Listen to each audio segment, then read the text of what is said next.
Residindo em uma modesta residência a poucos passos de uma pequena igreja no subúrbio, mesmo sendo criado na fé cristã, nunca fui especialmente devoto. Frequentava a igreja apenas quando meus pais insistiam, principalmente na infância. Após o falecimento de meu pai na adolescência, cessamos as idas em família, e eu só comparecia quando solicitado por amigos. Agora, aos 23 anos, minha visita à igreja se resume a ocasiões esporádicas, como quando necessito passar pela cidade para chegar ao trabalho. A proximidade do estacionamento adjacente à estrada principal facilitava o acesso ao transporte público, poupando-me do trajeto até o Village Gate. Não sou facilmente assustado e nunca experimentei traumas duradouros, mas o que testemunhei há 3 meses, além daquela igreja, continua a me assombrar profundamente. Naquela manhã de quinta-feira, apesar de uma tempestade prevista para a semana, o céu estava surpreendentemente claro, sem nuvens à vista. Despreocupado, saí para o trabalho sem guarda-chuva, contornando o portão do estacionamento ainda fechado. Conhecido pelos guardas do posto avançado, não tive problemas em passar. Trabalho como cozinheiro em um hotel e costumo sair antes do amanhecer, retornando após o anoitecer. Raramente vejo a luz do sol, a menos que seja designado para o buffet, onde há vista para a piscina. Naquela noite, ao sair do hotel por volta das 22 horas, deparei-me com ruas alagadas e trânsito parado devido às fortes chuvas da tarde. Esta situação, embora não incomum, permitiu-me descansar no ônibus, apesar da chuva recomeçar por volta da meia-noite. Decidi então descer próximo ao estacionamento da igreja, onde iniciei minha caminhada, protegendo meus pertences na mochila impermeável, telefone, carteira, camisa reserva, chave de casa e conjunto de facas. Naquele momento, não me importei em ficar encharcado.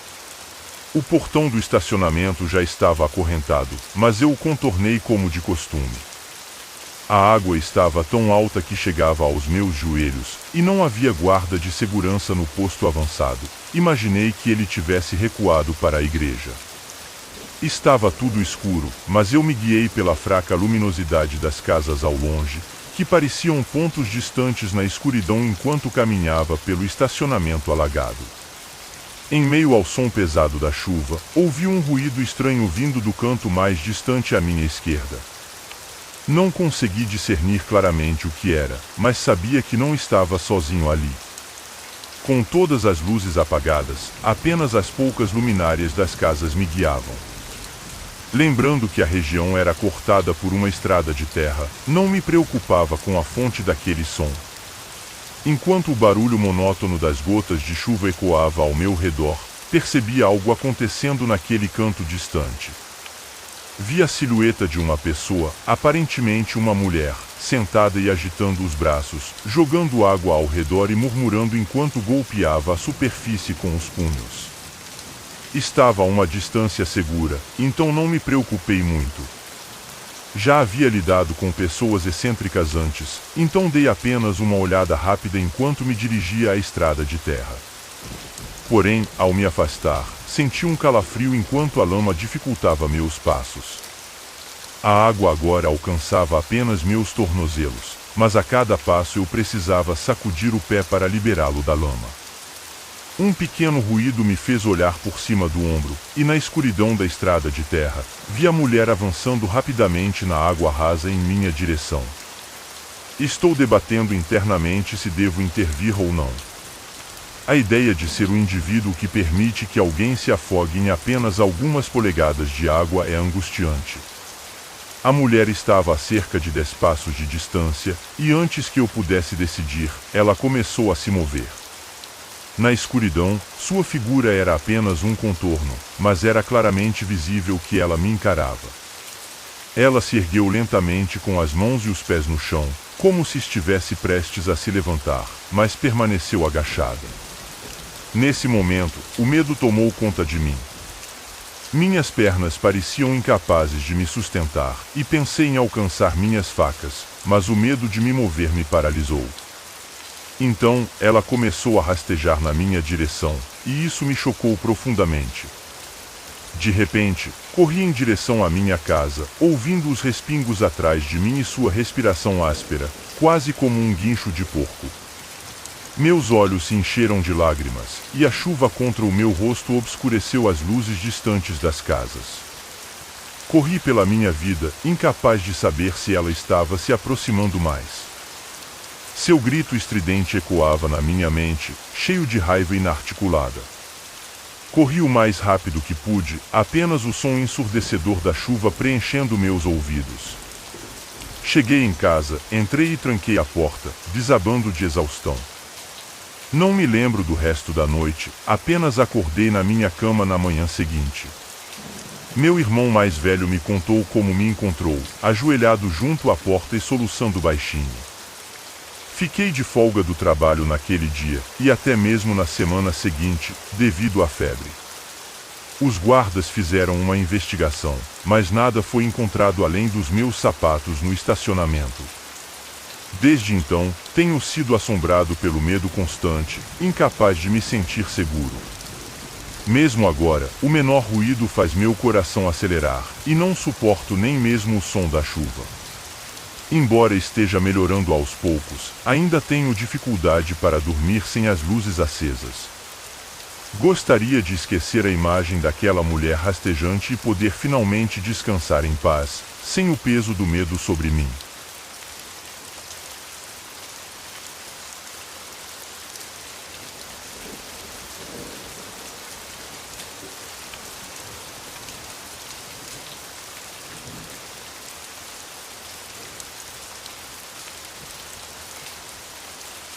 De volta à minha casa no verão, pela primeira vez em um ano desde que comecei a faculdade, situava-se nos arredores de uma pequena cidade, rodeada por florestas. Havia também um lago artificial, derivado de um rio que serpenteava por milhas pela floresta e se ramificava em alguns riachos a leste do lago. Perto da minha casa, havia um pequeno caminho gramado que levava ao rio, seguindo um desses riachos. Embora fosse uma caminhada longa, era uma que eu costumava fazer quando criança.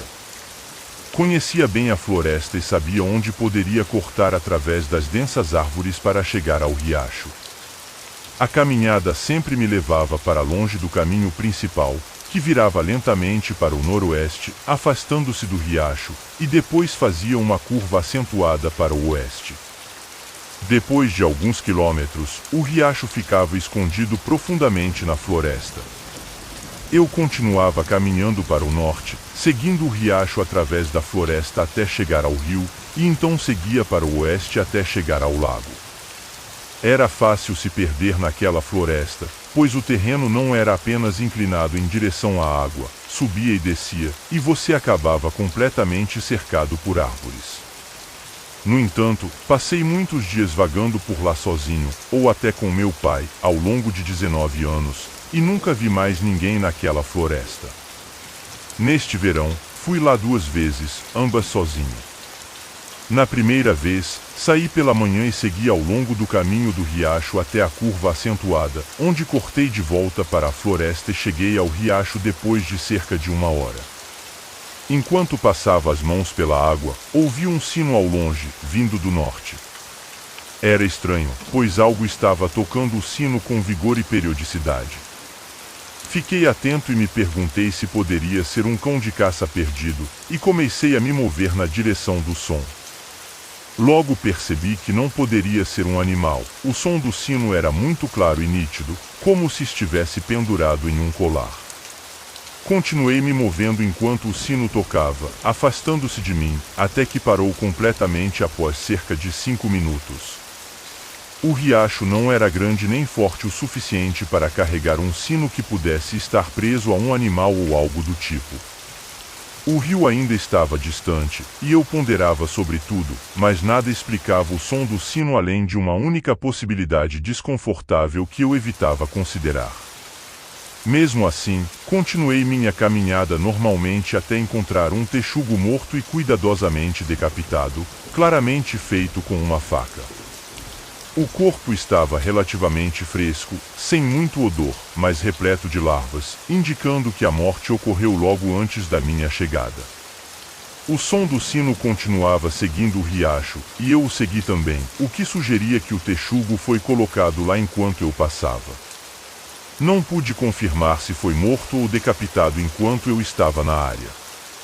Nada mais aconteceu naquele dia, mas uma semana depois, retornei pela segunda vez naquele verão e última vez. Saí de casa por volta das 19 horas e cheguei ao rio em 1 hora. Decidi retornar pelo mesmo caminho, pois estava ficando tarde e a chuva estava forte. O sol se pôs por volta das 20 horas, e eu caminhava rapidamente, com o som da chuva nas árvores sendo ensurdecedor. De repente, esbarrei em algo pesado e nauseante, o corpo em decomposição do texugo, com a cabeça amarrada em uma árvore próxima. O cheiro era insuportável, e eu comecei a engasgar com o líquido verde que escorria dele. Percebi que alguém o havia colocado ali estrategicamente, sabendo que eu o veria. Isso me deixou apreensivo, e comecei a ouvir sons ao redor da floresta, não de animais, mas de galhos quebrando. Corri de volta ao caminho, ligando para meu pai e pedindo para ele me encontrar o mais rápido possível. Sentia um pânico crescente enquanto corria, pois o caminho ainda estava distante e a escuridão se intensificava. Estava além da minha zona de conforto, longe demais para me sentir seguro. A chuva persistia, abafando os sons ao meu redor, e tudo parecia distante, como se estivesse se afastando cada vez mais. O som do sino continuava, prolongando-se por muito mais tempo do que antes, ligando e desligando, parecendo cercar-me em um ponto. O medo, combinado com minha audição comprometida e a dificuldade para respirar, começava a afetar meu senso de direção. Instintivamente, seguia para o sudoeste, mas estava confuso sobre o que estava fazendo. Ofegante como um animal exausto, tossindo e soluçando, tropeçando em folhas e galhos, mas mantendo-me ao telefone com minha mãe, que estava a caminho com meu pai. Continuava ouvindo sons ao meu redor, mas não conseguia identificar o que eram. Minha mãe gritava ao telefone, dizendo para eu correr rápido, e o pânico tomava conta de mim. Entrei em modo de sobrevivência, alternando entre uma corrida desajeitada e uma caminhada rápida, pois estava sem fôlego. De repente, ouvi galhos quebrando e passos nítidos vindo debaixo da floresta, enquanto o som do sino aumentava. Relutante, olhei por cima do ombro e vi o que estava na floresta comigo, uma figura alta, rastejando em minha direção, segurando a campainha em frente ao seu estômago. Podia sentir seu olhar fixo em mim. Não sei se foi um impulso instintivo ou uma súbita onda de adrenalina, mas corri pela minha vida sem olhar para trás. Gritei o mais alto que pude, mesmo ainda no telefone com a polícia, dizendo que meu pai estava a caminho. Queria gritar que estava ali, que precisava de ajuda. Pai, por favor, onde você está? Mantive essa parte para mim, sentindo que algo terrível estava prestes a acontecer. Tinha a sensação de que o homem estava logo atrás de mim. Continuei repetindo a mim mesma para não olhar para trás, ofegante, chorando e gritando pelo meu pai. Cheguei ao ponto de deixar cair minha bolsa, só percebendo que a tinha perdido quando já estava dentro do carro. Meu telefone parecia ser minha única conexão com casa. As coisas pareciam surreais, como se minhas pernas estivessem se movendo por conta própria. Não sabia se o homem ainda estava me seguindo, só conseguia ouvir meu coração batendo nos ouvidos e o som da campainha. Finalmente, ouvi meu pai gritar meu nome, e soube que ele estava vindo em minha direção pela entonação de sua voz. Praticamente me lancei em direção a ele quando nos encontramos, e meu pai também ouviu o som da campainha. Minha mãe pôde ouvir tudo ao telefone, enquanto esperava no carro, pronta para sair rapidamente.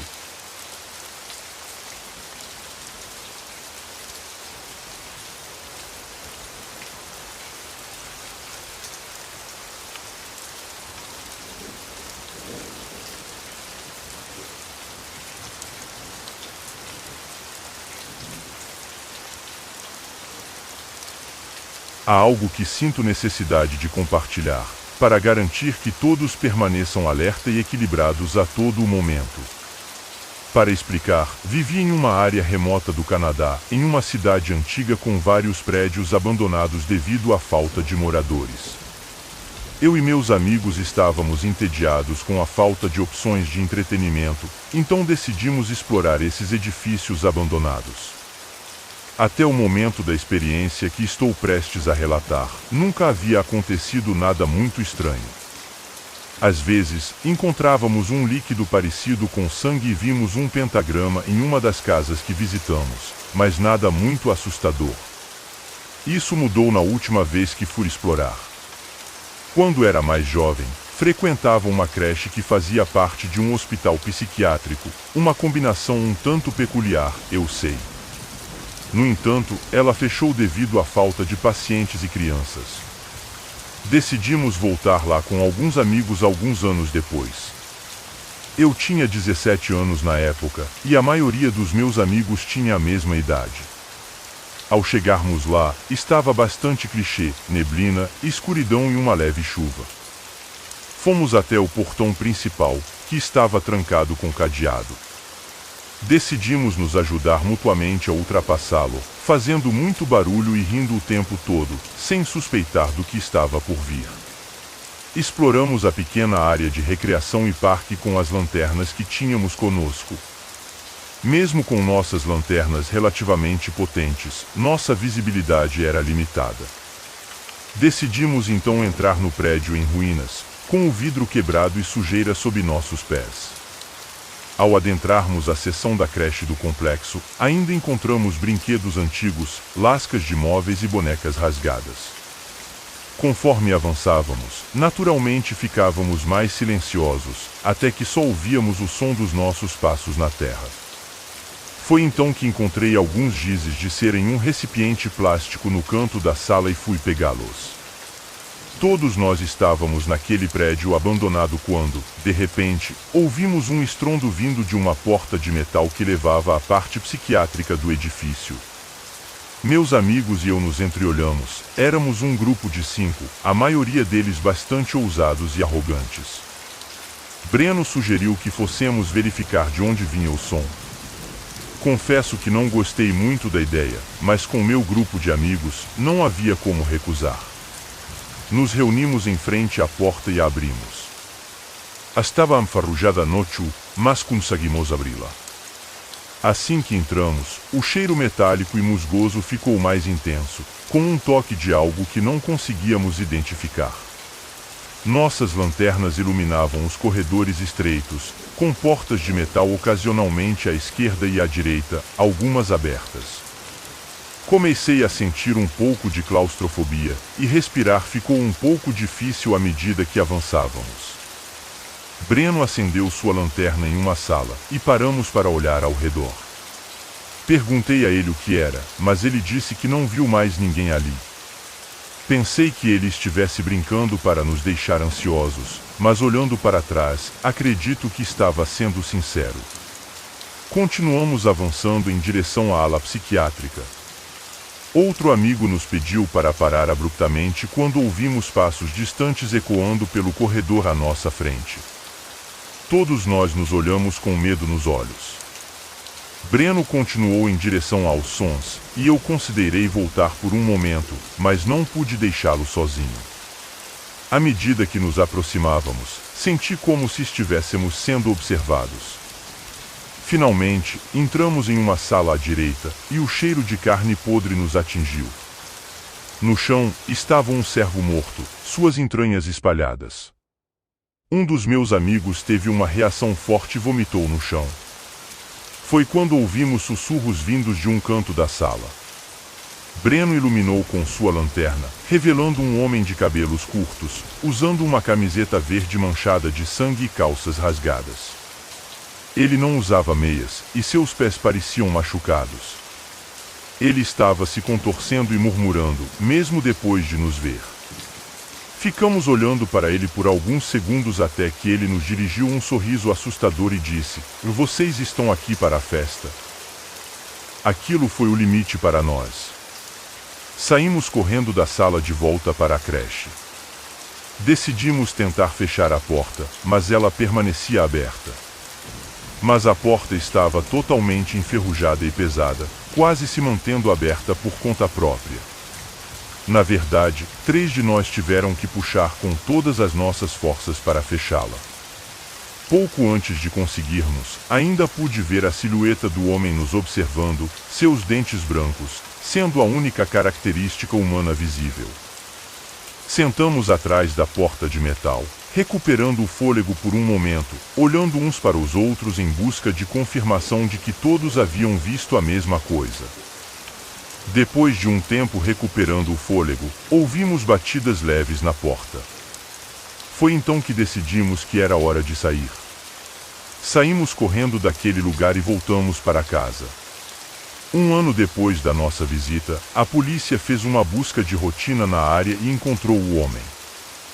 Descobriram que ele costumava frequentar o hospital psiquiátrico que havia sido fechado. Ele escapou da instituição para onde foi transferido e passou a viver na selva ao redor do complexo. Quando a polícia o encontrou, ele estava sofrendo de várias doenças e enfermidades devido a comer carne crua. Sua condição mental estava ainda pior do que antes. Houve rumores de que ele havia matado alguém na floresta enquanto procurava comida, mas nada foi confirmado. No final das contas, fica o aviso: tenham cuidado, especialmente em áreas perigosas como edifícios abandonados.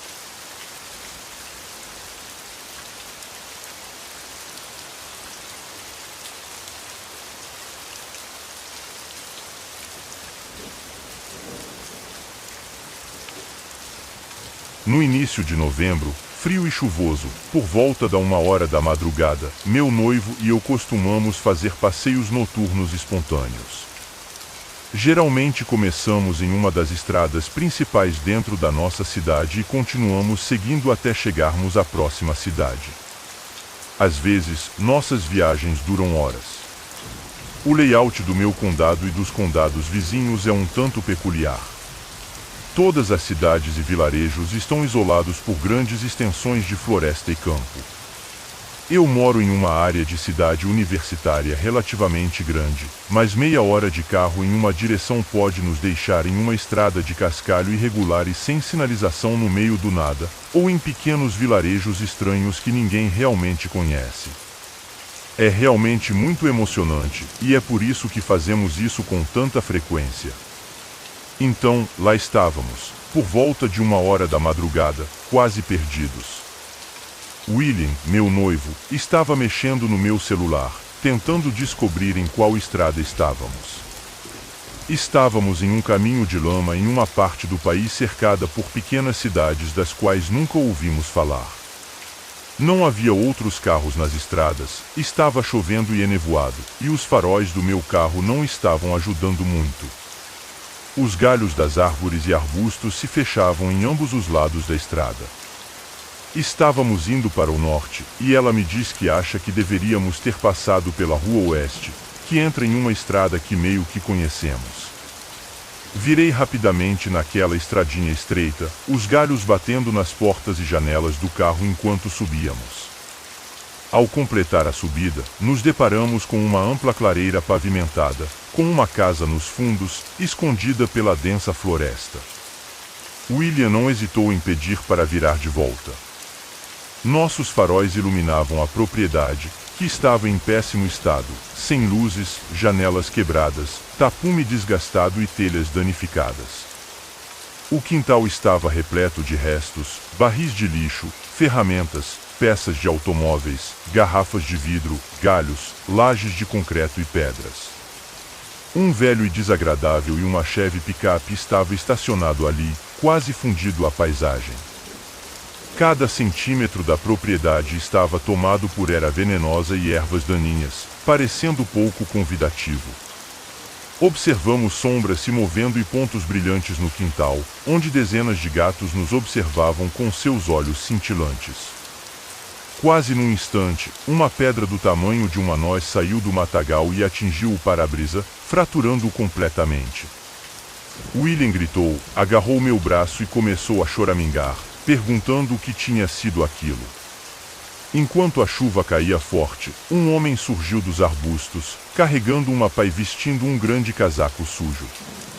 A porta da casa se abriu e uma figura alta e magra, com longos cabelos grisalhos e selvagens, emergiu para a varanda. Ela enxugava as mãos escuras em sua saia. Não sabíamos o que ela tinha nas mãos, mas o mais impressionante era o quão escuras estavam. William gritava, batia na porta repetidamente, enquanto eu dava ré, esmagando blocos de concreto e galhos para sair dali o mais rápido possível. Quando finalmente nos afastamos da floresta e atingimos uma longa reta de estrada, percebi faróis seguindo-nos. Senti um aperto no estômago quando percebi que os carros estavam nos seguindo, replicando todas as nossas manobras ao longo de diferentes estradas. Depois de quase meia hora de perseguição, finalmente alcançamos um posto de gasolina onde algumas outras pessoas estavam presentes. Vi o mesmo caminhão Chevy repugnante que vimos perto da casa onde fomos perseguidos. Na próxima cidade, esperamos até que o caminhão desaparecesse na estrada antes de sair, pegar um pouco de comida e pedir instruções para voltar para casa. Olhei mais vezes pelo espelho retrovisor do que para a estrada à frente. Quando finalmente retornamos nas primeiras horas da manhã, meus dentes não pararam de render até eu cair no sono.